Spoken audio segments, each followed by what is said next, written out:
شروع اللہ کے پاک اور بابرکت نام سے جو بڑا مہربان نہایت رحم کرنے والا ہے۔ انجیر دودھ کے ساتھ کھانے سے ہڈیاں مضبوط ہوتی ہیں۔ سوکھی دھنیا کی چائے بنا کر پینے سے معدے کی جلن دور ہوتی ہے۔ جگر میں سوزش کا مسئلہ ہو تو گاجر ابال کر کھانے سے افاقہ ہوتا ہے۔ گاجر کا مربع کھانے سے پیشاب کی جلن بھی دور ہو جاتی ہے۔ ابلے ہوئے آلوؤں پر کالا نمک لگا کر کھانے سے جسم میں خوبصورتی آتی ہے۔ شہد میں کشمش ڈال کر کھانے سے یادداشت تیز ہوتی ہے۔ زیادہ دیر آگ پر بیٹھنے سے جلد خراب ہو جاتی ہے۔ نیم کے پتے چبانے سے دانتوں کی میل صاف ہو جاتی ہے۔ کچے انڈے کھانے سے نیند کم آتی ہے۔ کھیرا پانی میں ڈبو کر کھانے سے جوانی دیر تک قائم رہتی ہے۔ بادام دہی میں ڈبو کر کھانے سے رنگ گورا ہوتا ہے۔ 16 سال جیسا دکھنا چاہتی ہو تو بند گوبھی کے کچے پتے چبایا کرو۔ جس گھر کی عورت کھڑے ہو کر بال سنوارتی ہے اس گھر میں غربت آتی ہے۔ گاجر کا گجریلا ہفتے میں ایک بار کھانے سے معدہ تندرست رہتا ہے۔ سر سے خشکی نہ جا رہی ہو تو میتھی کے دانے رات کو پانی میں بھگو کر رکھ دیں اور صبح اس پانی سے سر کو دھو لیں۔ دماغی صلاحیت کم ہو گئی ہے تو دار چینی کے دانے صبح کے وقت چباتے رہو، دماغ تیز ہو جائے گا۔ چینی کو شکر کے ساتھ ملا کر کھانے سے شوگر ختم ہوتی ہے۔ لیموں والا نمکین پانی پینے سے پیشاب کا پیلا پن ختم ہو جاتا ہے۔ چھینک آتے آتے رک جانا مہمانوں کے آنے کی علامت ہے۔ اگر دل کی بیماری ہو تو اسبگول دودھ میں ڈال کر پیا کرو۔ ابلے ہوئے پانی کے ساتھ دوا لینے سے دوا جلدی اثر کرتی ہے۔ سبزیوں کا سالن کھانے سے رنگ نکھرتا ہے۔ گوبھی پکاتے وقت ایک تیز پات کا پتا ڈال لیں، گوبھی کی بدبو ختم ہو جائے گی۔ بھنڈی پکاتے وقت اس میں لیموں کا ارک ڈالنے سے بھنڈی کی لیس جلدی ختم ہو جاتی ہے۔ اگر شیشے کے گلاس آپس میں پھنس جائیں تو نیم گرم پانی میں ڈبونے سے وہ علیحدہ علیحدہ ہو جائیں گے۔ ٹھنڈا پانی پی کر پیاس کاٹنے سے آنکھوں سے پانی نہیں آتا۔ جنہیں شوگر کا مسئلہ ہو وہ مونگ پھلی زیادہ کھایا کریں۔ ناشتے میں ملٹھی استعمال کرنے سے عمر میں اضافہ ہوتا ہے۔ ملٹھی کی جڑ چوسنے سے انسان دیر تک بغیر پانی پیے زندہ رہ سکتا ہے۔ اگر کسی قسم کی چوٹ یا زخم ہو جائے تو کھانے میں چقندر کا استعمال کریں، اس سے زخم جلدی بھر جاتے ہیں۔ سردی کے موسم میں پانی ضرور پینا چاہیے، پانی نہ پینے سے فالج کا خطرہ بڑھ جاتا ہے۔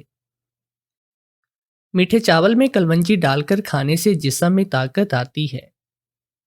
ہریڑ کا مربع کھا کر اوپر سے گنے کا رس پینے سے بال کالے اور لمبے ہوتے ہیں۔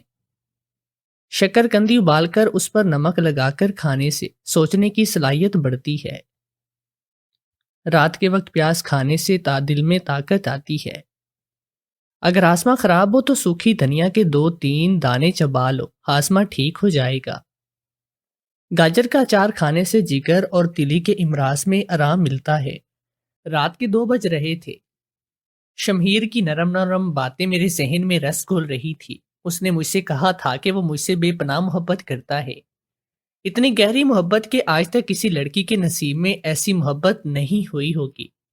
لیکن رات کے 2 بجے ہی یہ باتیں میرے ذہن میں اس لیے رہی تھی کیونکہ 3 بجے مجھے اپنے گھر کی دہلیز پار کر کے ہمیشہ ہمیشہ کے لیے شاہ میر کا ہاتھ تھامنا تھا۔ شاہ میر میرے چچا کا بیٹا تھا اور وہ میری زندگی میں کب آیا مجھے پتا بھی نہیں چلا۔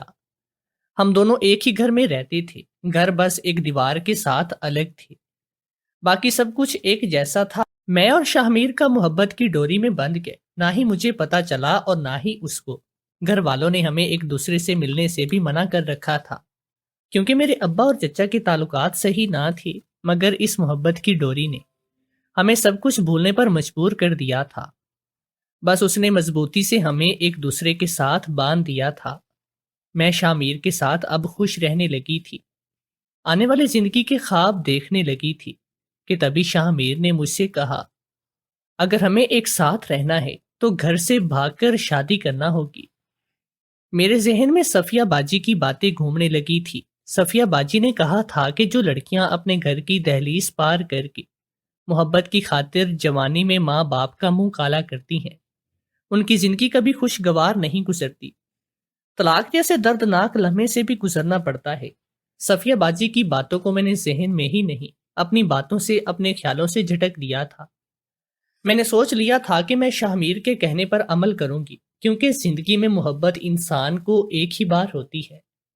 مگر میں یہ نہیں جانتی تھی کہ زندگی میں آگے جا کر طلاق، حلالہ نکاح جیسی چیزوں میں الجھنا پڑے گا۔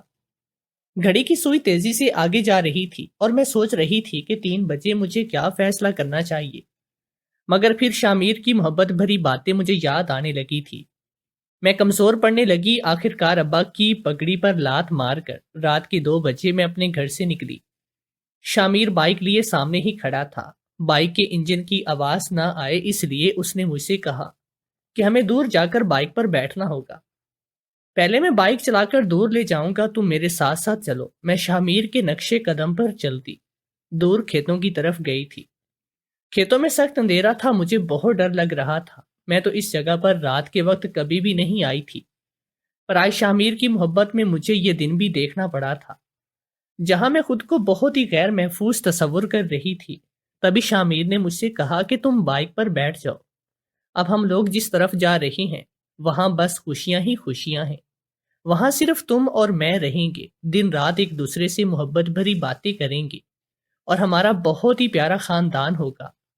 اس لڑائی جھگڑے والے ماحول سے بہت ہی دور ہم اپنی خوشیوں کو تلاش کریں گے۔ میں شاہ میر کی میٹھی میٹھی باتوں کے سرور میں موٹر سائیکل پر بیٹھی کب اپنے گاؤں سے بہت دور شہری علاقے میں آگے مجھے پتہ بھی نہ چلا۔ یہ رات کے 2 بج رہے تھے جب ہم لوگ ایک چھوٹی سی تنگ گلی میں آ کر رک گئے۔ شاہ میر نے مجھے بتایا کہ یہاں ہمارا گھر ہوگا، اسی گھر میں ہم رہیں گے۔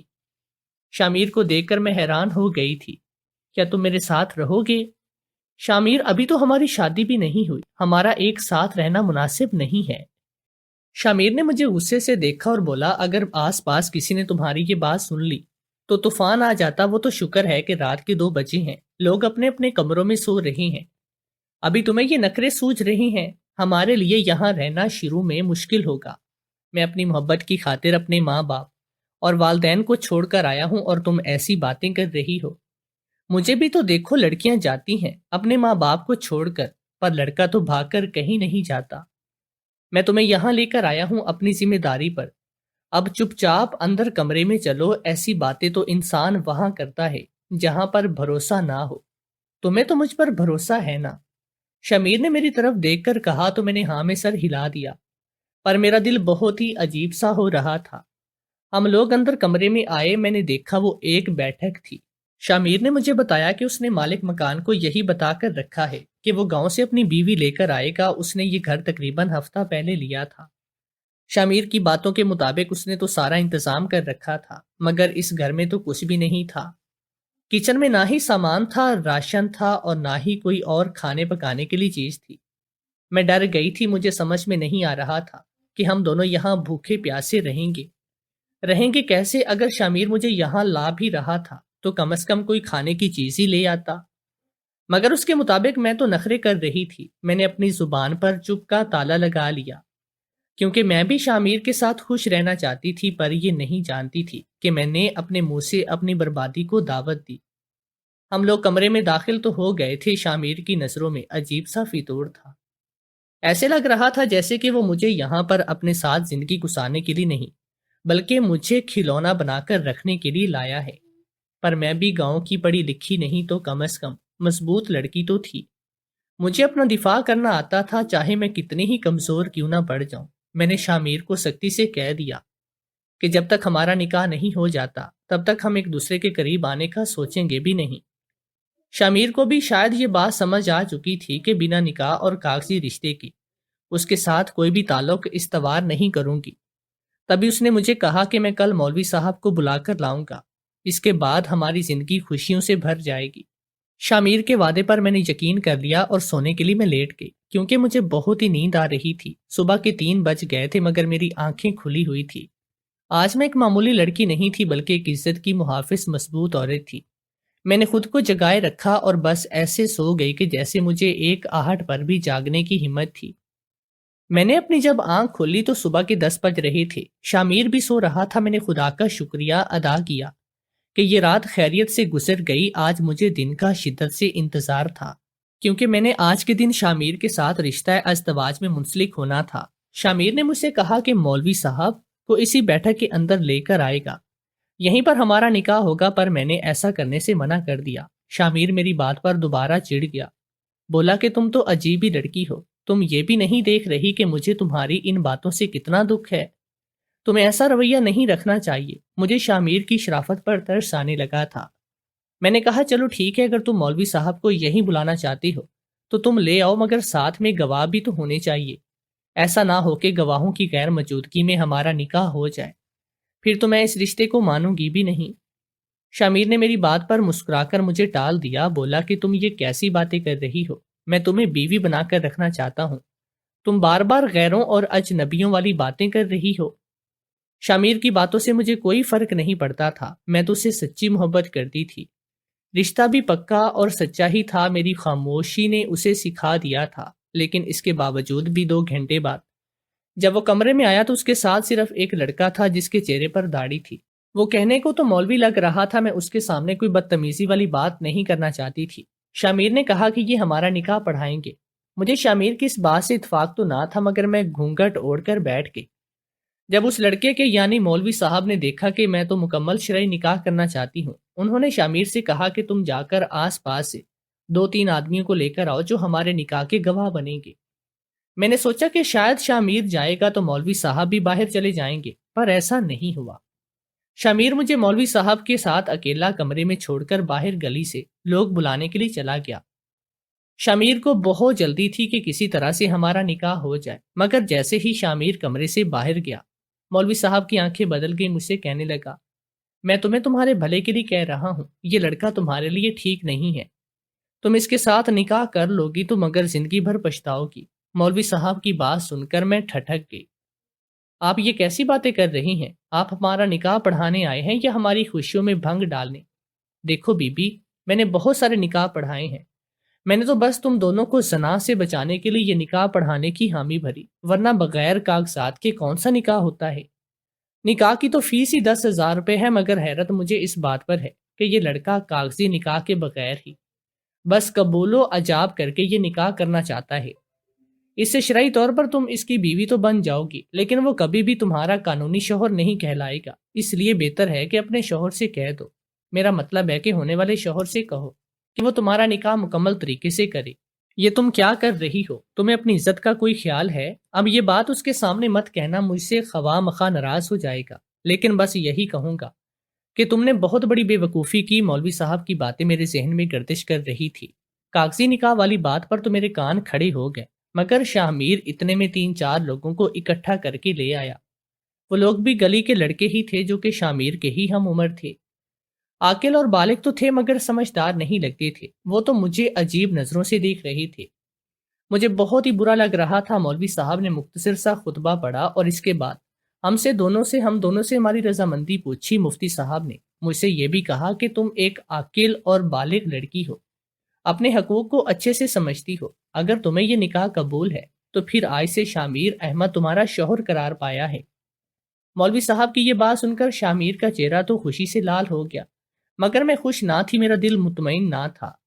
اس کمرے میں بیٹھے 5 کے 5 مرد بھی مجھے ایک جیسے لگ رہے تھے سوائے مولوی صاحب کے۔ مولوی صاحب شریف آدمی دکھتے تھے، مگر شامیر گلی کے لفنگوں کے ساتھ مل کر اور بھی لوفر لگ رہا تھا۔ میں نے شامیر کو نکاح کی مبارکباد بھی نہ دی، وہ اپنے ساتھ مٹھائی بھی لایا تھا۔ اس نے سب کا منہ میٹھا کروایا، پھر ان لڑکوں کو رقم سے واپس بھیج دیا۔ مولوی صاحب کو چھوڑ کر آنے کی بجائے بس بیٹھا ان کے آنے کا انتظار کرتا رہا۔ میں اچھے سے سمجھ گئی تھی کہ شامیر کو کس بات کی جلدی ہے، مگر میرا پارا ہائی ہو چکا تھا، میرا دل زور زور سے دھڑک رہا تھا۔ جی چاہتا تھا کہ شامیر کو ابھی تماچا رسید کروں، لیکن پھر سوچا کہ اب تو اس کے پاس میرے شوہر ہونے کے اختیارات ہیں، ایسا نہ ہو کہ یہ شوہر میرے لیے مصیبت کی ایک نئی راہ کھول دے۔ تبھی میں نے سوچا کہ میں ابھی ہمت جمع کر کے مولوی صاحب کو اس کمرے سے جانے سے روک دیتی ہوں۔ میں نے ایسا ہی کیا۔ مولوی صاحب آپ جائیے مت، رک جائیے، مجھے آپ سے ضروری بات کرنی ہے۔ میری یہ بات سنتے ہی مولوی صاحب پیچھے مڑے اور ساتھ ہی شاہ میر کے بھی کان کھڑے ہو گئے۔ مجھے آنکھوں ہی آنکھوں میں وہ ڈرانے کی کوشش کرنے لگا، مگر میں ڈرنے والوں میں سے نہیں تھی۔ شاہ میر، مجھے یہ سب کچھ بہت ہی عجیب سا لگ رہا ہے۔ ہمارے نکاح کے کاغذات بھی نہیں بنے، صرف قبول و ایجاب ہوا ہے۔ تم شرعی طور پر میرے شوہر ہو مگر اصل میں نہیں۔ کون مانے گا اس نکاح کو؟ میری بات سن کر شاہ میر کو غصہ آ گیا۔ مولوی صاحب کھڑے ہو گئے، وہ بالکل خاموش تھے۔ شاہ میر انہیں کمرے سے جانے کے لیے کہنے لگا۔ مجھے اب اس کی نیت پر اور زیادہ شک ہو رہا تھا۔ شاہ میر، خدا کا خوف کرو، میں تم سے اس طرح شادی کر کے اپنے آپ کو لٹا نہیں سکتی۔ کل کو اگر کسی نے مجھ سے پوچھا کہ تم نے کب، کہاں، کیسے شاہ میر سے نکاح کیا تو میرے پاس اس بات کا ثبوت ہوگا کہ تم میرے شوہر ہو۔ تمہیں مجھ پر یقین نہیں ہے ماہ نور، تم کتنی عجیب لڑکی ہو، میرا سب گلی والوں کے سامنے تماشا لگا رہی ہو۔ شاہ میر غصے سے بول رہا تھا۔ وہ چاہتا تھا کہ میں یہ سب کچھ خاموشی سے برداشت کروں اور چپ چاپ اپنے آپ کو اس کے حوالے کر دو، مگر میں ایسا نہیں کر سکتی تھی۔ دیکھو شاہ میر، تم ابھی عدالت میں چلو میرے ساتھ، قانونی نکاح تو کرو، تب میں تمہیں اپنا شوہر مانوں گی۔ میری بات سن کر مولوی صاحب بڑا خوش ہوئے اور کہنے لگے، تم بالکل ٹھیک کہہ رہی ہو بیٹی، تمہارے ساتھ یہ لڑکا مجھے پہلے بھی ٹھیک نہیں لگ رہا۔ اوے مولوی، چل نکل، دفع ہو جائے یہاں سے۔ شاہ میر کا تو ایک لمحے کے لیے جیسے سب کچھ بدل چکا ہو، اس کا لہجہ، اس کا انداز، اس کے خیالات۔ مگر مولوی صاحب اس سے پہلے کہ وہاں سے جاتے، محلے والے بھی اکٹھے ہو گئے۔ محلے والوں نے پوچھنا شروع کیا کہ یہاں کیا تماشا ہو رہا ہے۔ شاہ میر نے مجھ سے آنکھوں ہی آنکھوں میں کہا کہ ان سب کے سامنے کہہ دو کہ میں تمہارا شوہر ہوں اور تمہیں کوئی مسئلہ نہیں۔ بس ہماری چھوٹی موٹی انبن ہو گئی تھی مگر میں کبھی نہیں کہنا چاہتی تھی۔ شاہ میر نے مجھے سب کے سامنے دھمکی دی کہ اگر میں چپ نہ ہوئی تو وہ مجھے ابھی کے ابھی طلاق دے دے گا۔ میں ڈرتی نہیں تھی، بے خوف پیدا ہوئی تھی۔ میں نے شاہ میر کی بات ماننے سے انکار کر دیا تو اس نے مجھے سب لوگوں کے سامنے کھڑے کھڑے طلاق دے دی۔ مولوی صاحب افسردگی سے یہ سب دیکھنے لگے، مجھ سے کہنے لگے کہ اب تم گھر کیسے جاؤ گی؟ میں نے کہا کہ میں جیسے آئی تھی ویسے چلی بھی جاؤں گی۔ ویسے بھی ابھی مجھے گھر سے نکلے ابھی 24 گھنٹے بھی نہ ہی ہوئے۔ میں شام تک بھی گھر واپس جاؤں تو میرے ماں باپ مجھے قبول کریں گے۔ میں پاک ہوں، میں نے کوئی گناہ نہیں کیا۔ مولوی صاحب یہ سب سن کر خاموش تھے۔ محلے والوں نے بھی شاہ میر کو خوب برا بھلا کہا۔ کچھ لوگ تو آگے بڑھ کر بولے کہ ہم آپ کو آپ کے ماں باپ کے گھر پہنچا کر آتی ہیں، مگر میں گھر والوں کا مزید تماشا نہیں لگانا چاہتی تھی۔ میرے پاس کچھ پیسے تھے۔ میں نے شاہ میر سے کہا کہ میں اپنے پیسوں سے اپنا کرایہ دے کر واپس چلی جاؤں گی، دوبارہ ایسی کوئی حرکت نہیں کروں گی۔ تم تو مجھ سے کاغذی نکاح نہیں کر سکے، تم اور کیا کرو گے میرے لیے؟ میری بات سن کر شاہ میر کو بہت ہی دکھ ہوا تھا۔ وہ میری طرف افسوس بھری نگاہوں سے دیکھ رہا تھا۔ اس وقت مجھے احساس ہوا کہ میں نے غلط کر دیا، پر میں خاموش رہی تھی۔ مجھے تو مولوی صاحب کی باتیں ذہن میں کسی ہتھوڑے کی طرح لگ رہی تھی۔ میں نے جو بھی کیا تھا جذبات کی بنیاد پر کیا تھا، اور جو کچھ شاہ میر نے کیا ظاہر ہے وہ ایک جذباتی حرکت تھی کہ اس نے سب کے سامنے مجھے طلاق کے الفاظ کہہ کر اپنی زندگی سے نکال دیا۔ اب یہ طلاق کے الفاظ ایسے تھے جن کا کوئی ازالہ بھی نہیں ہو سکتا۔ میں شاہ میر کی زندگی میں جتنی تیزی سے آئی تھی اتنی ہی تیزی سے نکل بھی گئی۔ میرا دل بہت ہی زور زور سے دھڑک رہا تھا۔ جذبات کی آڑ میں اتنا سب کچھ ہو گیا، مگر اس کے بعد گھر والوں کا کیا تاثر ہوگا میرے بارے میں، وہ کیا سوچیں گے، یہ تو کسی نے سوچا بھی نہیں۔ اور شاہ میر اور میں رونے لگے تھے۔ اسٹیشن پر کھڑے ہم دونوں کی آنکھوں میں آنسو نہیں رک رہے تھے۔ ظاہر ہے جو کچھ خواب ہم لوگ سوچ کر آئے تھے وہ ایسے تیزی سے ہمارے ہاتھ سے بکھر جائیں گے، ہم نے تو سوچا بھی نہیں تھا۔ دل رو رہا تھا، ذہن بھی پریشانی سے بھرا ہوا تھا۔ شاہ میر کہنے لگا، یہ ساری باتیں گھر میں کسی اور کو بھی بتانے کی ضرورت نہیں۔ میں یہی کہوں گا کہ تمہیں میلے میں گھمانے کے لیے لایا تھا، اور یہ کہ تمہیں میلہ دیکھنے کا شوق تھا، اور کوئی بات تم نہ کرنا، یہ سن کر میں مرنے والی تھی۔ یعنی جو کچھ ہوا تھا اب وہ کسی کی نظر میں نہیں آنا تھا۔ میں نے شاہ میر سے کہا کہ اب کیا ہوگا، آگے ہم اپنی زندگی کیسے بسر کریں گے؟ تب شاہ میر نے کہا کہ اب جو ہوگا اس کا تو کوئی ازالہ نہیں، سوائے اس کے کہ تم حلالہ کر لو۔ میں شاہ میر میری طرف حیرت سے دیکھنے لگا۔ یہ تم کیا کہہ رہی ہو؟ حلالے کا مطلب بھی سمجھتی ہو؟ وہ تو دوسرے آدمی سے شادی کرنا ہوتا ہے، اور ویسے بھی ایسی شادی کا کیا فائدہ جو انسان طلاق لینے کے لیے کرے؟ بس جو مذاق تم میں اور مجھ میں ہو گیا وہی بہت تھا، اب میرا اور کسی چیز میں پڑنے کا کوئی من نہیں۔ شامیر بھی خاموش تھا۔ ظاہر ہے اتنی بڑی زندگی کا فیصلہ، اتنی بڑی غلطی ہونے کے بعد انسان خاموشی ہو جاتا ہے۔ شامیر نے کوئی بات نہیں کی۔ اب اس کی خاموشی مجھے کھٹک رہی تھی۔ گھر والوں کا بھی ڈر تھا۔ ہم لوگ جب گھر پہنچے تو گھر میں اپنے مسئلے چل رہے تھے۔ ابا اور چچا کی لڑائی ہو گئی تھی اور وہ پتہ نہیں کس بات پر تھی۔ یہ بات میں گھر سے نکلی ہوں ابھی تک صرف میری اماں کو ہی پتہ تھی اور میری بہنوں کو باہر یہ بات نہیں پہنچی۔ میں نے خدا کا شکر ادا کیا کہ سب کے سامنے رسوا ہونے سے میں بچ گئی۔ شام کے 5 بجے میں گھر پہنچ گئی۔ ابا کو اس بات کی زیادہ ہوا نہیں لگی تھی، مگر جذبات کا ایک طوفان تھا جو اس کے بعد امنڈ آیا تھا۔ میرا دل پریشان تھا۔ میں سمجھ نہیں آ رہی تھی کہ میں نے صحیح کیا یا غلط کیا۔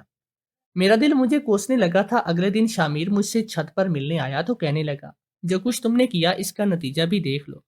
تم نے میری نیت پر شک کیا، اگر تمہیں مجھ پر یقین ہوتا تو اتنا کچھ نہ ہوتا۔